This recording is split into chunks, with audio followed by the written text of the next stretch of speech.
दोस्तों आज मैं बात करने जा रहा हूं ज़ेक रिपब्लिक की मल्टी नेशनल कंपनी बाटा की। बाटा शूज़ कंपनी दुनिया में अपने जूतों की वजह से बड़ी मशहूर और मरूफ है। इनका मेन ऑफिस स्विट्जरलैंड के शहर लासानी में वाक़या है। दोस्तों बाटा के शूज़ पर हम बड़ा एतमाद करते हैं और इनकी प्रोडक्ट को झटपट में ख़रीद लेते हैं। एतमाद भी क्यों ना करें, बाटा शूज़ ने आज तक किसी को धोखा जो नहीं दिया। बाटा शूज़ कंपनी के साथ साथ जूते बनाने के साथ साथ कपड़ों और कुछ फैशन के रेलिवेंट चीज़ें भी बनाया करती है। बाटा शूज़ के जूते तकरीबन दुनिया के हर कोने कोने में भेजे जाते हैं। दोस्तों अभी तक तो हमने देखा बाटा कंपनी का छोटा सा ओवरव्यू, लेकिन हम शुरू से जान लेते हैं इस कंपनी का आगाज़ कैसे हुआ। दोस्तों बाटा कंपनी का आगाज़ 24 अगस्त 1854 को ज़ेक रिपब्लिक में हुआ। इनको बनाने वालों में थॉमस बाटा, उनके भाई एंटोनिन और उनकी बहन अना शामिल थी। इनका ख़ानदानी कारोबार मोची पेशा था और घर के तमाम अफराद यही कारोबार से वाबस्ता थे। थॉमस ने अपनी इस कारोबार को कंपनी में कन्वर्ट कर दिया। थॉमस ने एक अखबार में पढ़ा कि अमेरिका में कुछ जूते बनाने वाली मशीन मुतारफ़ कराई गई हैं। थॉमस ने अपने भाई एंटोनिन को साथ लेकर अमेरिका चले गए और मशीन खरीद लाए और यह मशीन उनके मुल्क की पहली मशीन साबित हुई। इस मशीन से उन्होंने अपना पहला जूता बटो विकी नामी बनाया जो काफ़ी कारआमद साबित हुआ। इस जूते की वजह से इस कंपनी को बड़ा बूस्ट और चमक मिली। मज़ीद इसके बारे में दोस्तों बताऊं कि 1908 में थॉमस बाटा के भाई एंटोनिन का इंतकाल हो गया तो कंपनी को एक बहुत बड़ा सानहे का झटका लग गया। बाद में थॉमस बाटा ने अपने छोटे भाई जॉन और बोस को कारोबार में शामिल करने का फैसला किया। 1912 तक बाटा कंपनी में 600 से ज़ायद मुलाजम काम कर रहे थे।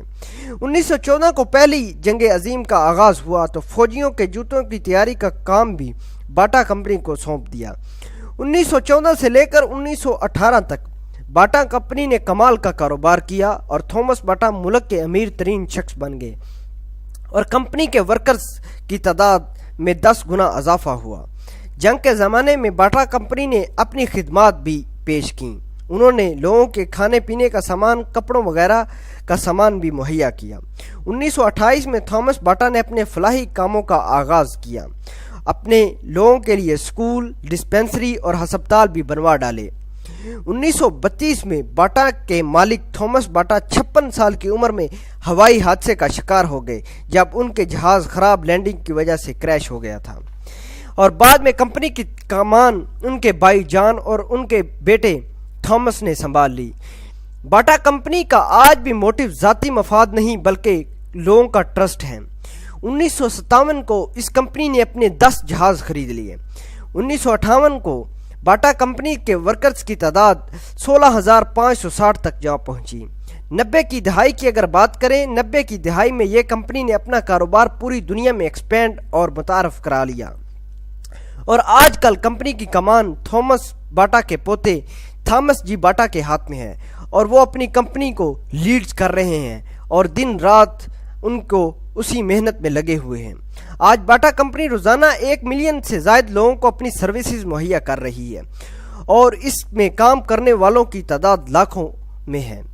दोस्तों मोची ख़ानदान का ये कारोबार चंद फैमिली मेंबर्स पर मुश्तमिल था। आज करोड़ों लोग इनके बनाए हुए जूतों से इस्तिफादा हासिल कर रहे हैं। 1957 में बाटा कंपनी का सालाना रेवेन्यू 50 मिलियन अमेरिकी डॉलर से भी तजावज़ कर चुका था। बाटा कंपनी का छोटा सा कारोबार आजकल पूरी दुनिया के कोने कोने में फैला हुआ है। और आखिर में अगर मैं आपसे ये कहूँ कि लोगों की ज़रूरियात को मद्देनज़र रखकर आप भी मार्केट में राज कर सकते हैं। आपने अपना कीमती वक्त निकाल कर मेरी वीडियो देखी, इसका आपको शुक्रिया कहना चाहता हूँ।